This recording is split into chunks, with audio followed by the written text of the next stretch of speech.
welcome back to this edition of the Southern Sports Network. I'm Megan Price, and today we're here to update you on all things fantasy football, as well as the latest in Moccasin sports news.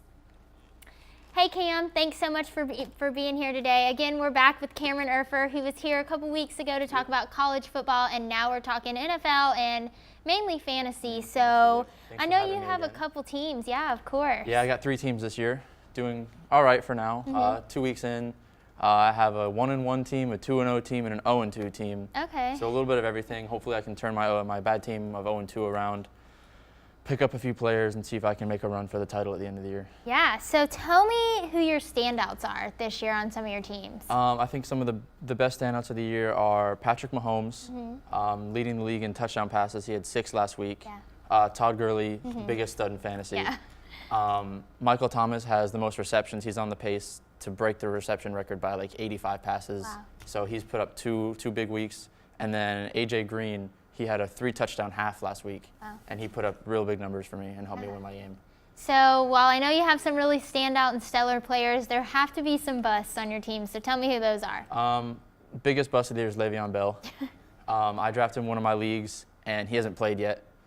So the big debate at the beginning of the year was, if you have number 1, who do you take between Bell and Gurley? And Gurley's the clear favorite by far now, since Bell's missed the first 2 weeks and his holdout continues. May not play at all, may not play till week 8. So that's hurt my team a lot in my running back position. And then some injuries as well with Devontae Freeman. Josh Gordon hasn't played too much. And then Leonard Fournette has been out for a week, so that's kind of hurt my team a little bit. Yeah, so there are good, there are bad, and then there are people who nobody expects to do well all season, and then they come into the fantasy season and they're like kicking butt. So who are your sleepers? So one of the sleepers is actually one of the big studs of Patrick Mahomes. Not many people thought he'd come in first year starting, and here he is leading the league in touchdowns. Some sleepers, Keelan Cole on the Jaguars, he's had a big week. Looks like he could be a big target for Blake Bortles with Marquise Lee out. And then people to fill up injury spots, like Tevin Coleman with Devontae Freeman being out. He put up a big week last week.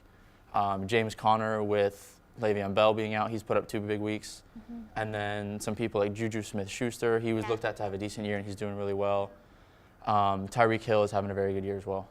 Awesome. So you're like the fantasy expert. We hear you talking about it. So what are some major storylines that we should be looking for this fantasy season? My favorite storyline so far is Josh Gordon. Back when he played, hasn't played in 3 years, but during his first 2 years, he led the league in receiving yards and was one of the top fantasy prospects, but missed 3 years due to suspensions and injuries. And he played one week, week 1, and he caught a one pass for a touchdown, which was pretty good, and then was out week 2 with a hamstring injury, and then got traded to a different team, to the Patriots. And it's a big improvement from the Cleveland quarterback and Tyrod Taylor to Tom Brady. So that's my favorite storyline to look at, to see how his production value goes up. And then other people to see if consistency stays with Ryan Fitzpatrick and Deshaun Jackson with the Bucs, and then see how Saquon Barkley finished out his rookie year. And then whether or not Julio Jones, his production in the red zone can go up, and if Matt Ryan can find him for touchdowns. Yeah, so I'll definitely be keeping up with those storylines, but I'm interested to know, did you play for money this season? How much money do you have in your fantasy leagues? So I've put in $70, not too much, more than I usually do. A lot of people put in hundreds and thousands, but I put in $50 in one league and 20 in the other. And then I have out of my 3 leagues, one of my leagues was free.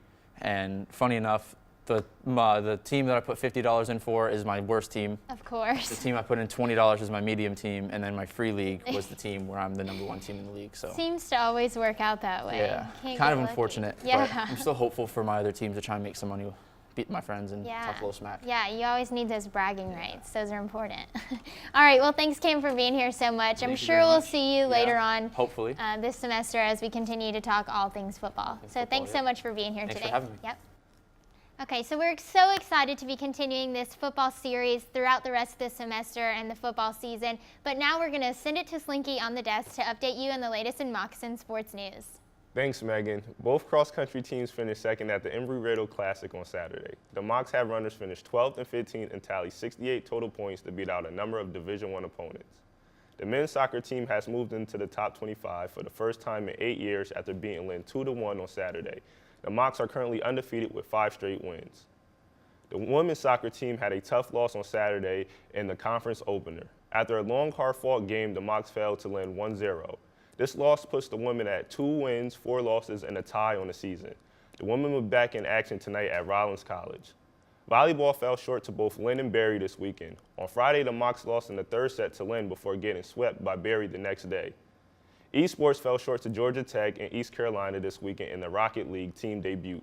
The Mocs took the best set both matchups, but fell short to both schools 2-1. Thank you for joining us on this edition of Southern Sports. I'm Slinky Jones, and we will see you next week.